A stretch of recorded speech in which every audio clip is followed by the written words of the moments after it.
to be claimed. The following contest is for the UKFC Amateur Interim Flyweight title, and we are scheduled for 5 3-minute rounds. It is time to meet the fighters. Introducing first, fighting out of the blue corner. This man has an amateur record of 4 wins and 1 defeat, representing Dragon's Lair MMA. It's Jack Eglin. And his opponent standing across the cage, fighting out of the red corner. This man has an amateur record of 6 wins and no defeats, representing Aspire Combat Sports Academy. It's Muhammad Mokaev. Steve Cook Abbott along here with Carl Prince. And Carl, you couldn't wipe the smile off my face with a brick as we get ready for this interim flyweight title between Muhammad Mokaev representing Aspire and Jack Eglin. Hey, these guys are going to touch gloves, Steve. And they did, and they're going to go.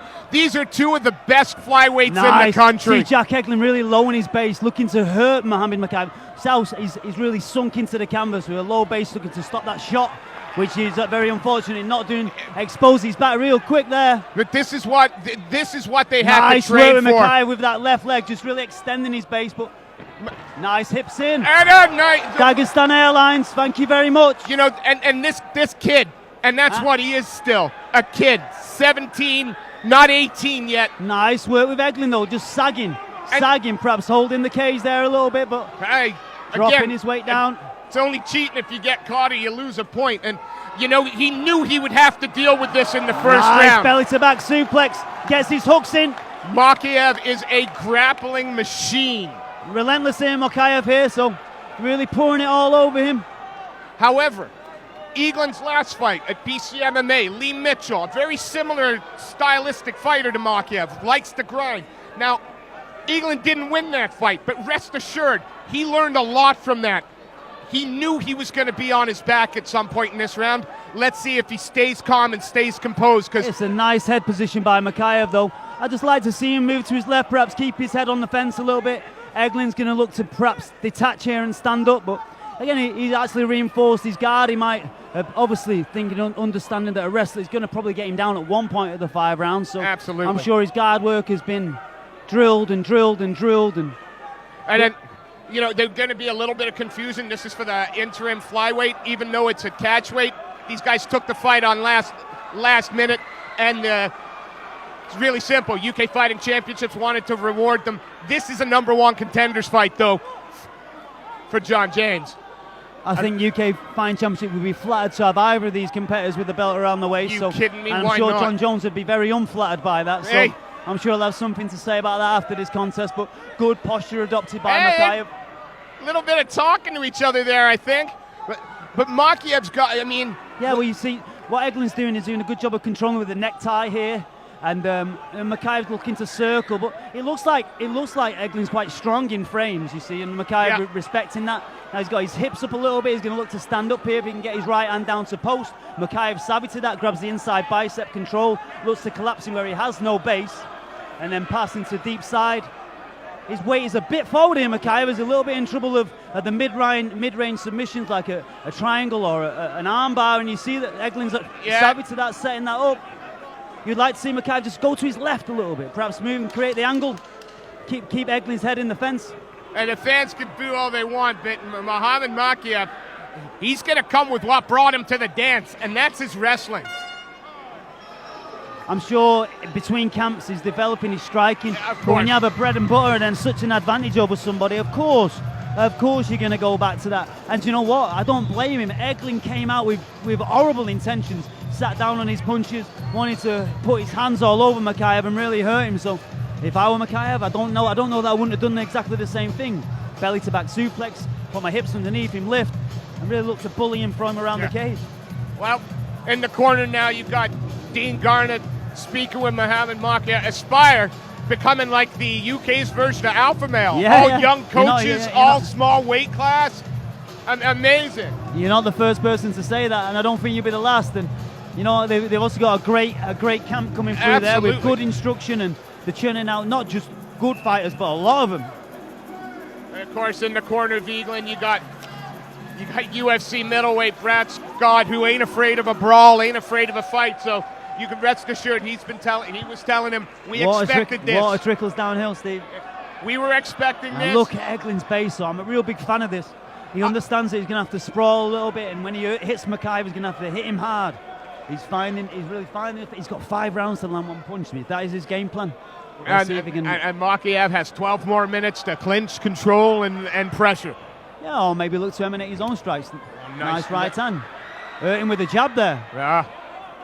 See, when you're in that pro boxing stance, boxing from the crouch, everything like right hand over the top of that left hook from Mokaev. Mokaev just has a bit of a habit of throwing a lazy left hook. Yeah. I think, Eglin hits like a Mack truck. I don't care what anybody Nice says. entry though, that single leg. Once that was up, he was down. There's no two ways about that. But again, this is what has marked Mokaev as just a little bit different from his peers, and that's that just amazing wrestling. It's not great. The wrestling is top draw. 100% of a fight starts on the feet. Every single fight starts on the feet. And if you can impose your will and make sure that your opponent cannot never get up, then it's not even a fight. No. It's your fight. And that's Mokaev's way to win. And as long as he understands that, that's fine. And everyone's got to find the answer. Absolutely. It's not up for him to do something different. If you can't answer the fact that he's going to be relentless, taking you down, belly to back suplex, single legs, just good pressure, good head position. But Eglin doing a good job of opening his guard, creating angles, threatening from the bottom. I'd like to see him look to sweep. There we go. And maybe even submit. Just a threat. Keep Mokaev guessing. Am I going to stand up? Am I going to sweep? Am I going to throw up at the high guard and look for a triangle? Or too many people like to play guard and just threaten submissions. There's only one threat to worry about. You got to strike, submit, stand up. Again. Good use of the overhook though there by Eglin, really tying down Mokaev and frustrating him. You see where he's tripoded up there to relieve the pressure of that arm, but really struggling to do so. You see that Eglin has quite long arms, which makes his levers obviously very long, and he's going to be strong at the end of a lever, so within his armpit or at the end of a wrist. And now Mokaev looking to pass. It's difficult to pass there up against the fence. I'd see him throw that right hand a little bit more rather than just cross face, but you see he's really searching for that inside wrist. But Eglin savvy to that, not putting his forearm down. He's doing a good job of, let's see, now his forearm's down, but he's on that post. And that post is what's going to get him up. You want to see him really switch angles, go to his left now, and square up with him and put Mokaev. Beautiful work by Eglin. But Mokaev again sucks away the hips, creates angles. You'd like to see Eglin just reach across, chin strap. I mean, and again, it's just that next level of grappling that Mokaev brings in. What? It looked like a premature stoppage. I'm sorry. I hate to say it this time. I'm pleased for the young Mokaev, but that's... In Paul Cross's defense, Jack Eglin looked to have gone a little bit limp, but I'd like to see that again. Yeah, I would too. I'm not sure he was in as much danger as it looked there. I think he just relaxed. But... I'm sorry. I'm going to go out and say until I see the replay right now, my heart tells me. Here we go. I'm a little bit lost for words myself here, Steve, so let's see if this brings any light to the situation. Nice tight body lock. Yeah, again, restrictive again, but Eglin does a great job of repummeling, getting his right hip to the fence, over up, then Mokaev just takes his hips away from him again, lifts. Weird looking now, not sure, man. And takes him down into a side control position, drops one hammer fist. And that's to the back. 2, 3. No, I'm sorry. I got to see a rematch there. I would too. That's a disappointing end to what was a very, very tasty fight. And I hope, you know what? I want these two to go again. And not taking it. Mokaev there was professional performance throughout. Beautiful. Great wrestling, great top control pressure. This isn't a slant on Muhammad Mokaev. Not at all. He did his job. But that came through. I mean, 2, 3 to the air now. Yeah, now I watch it again and I go, how many more before the referee has to step in?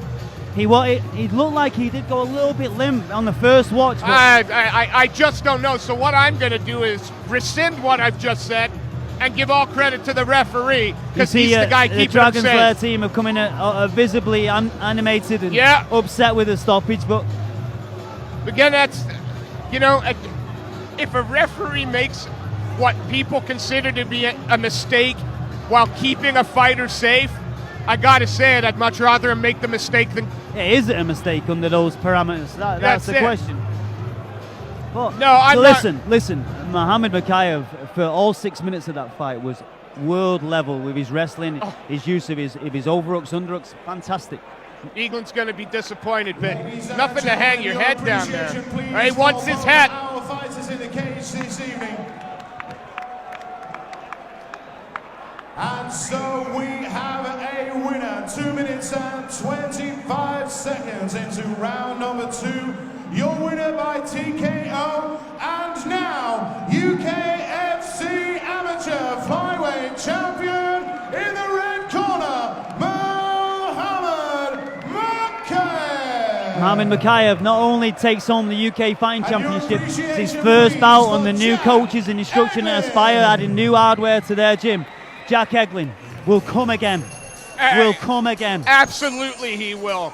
And Muhammad Mokaev now has a date with the UK Fighting Championships amateur flyweight champion, John James, and I can't wait.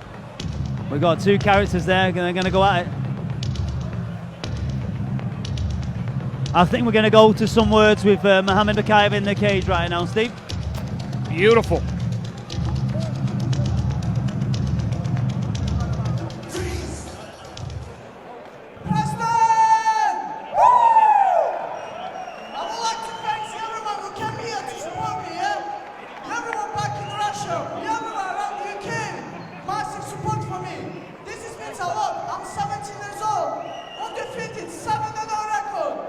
Спасибо всем, кто смотрит меня. Спасибо. Очень большая поддержка была к этому бою. Очень все ждали этот бой. Спасибо. Салам алейкум. Thank you. President!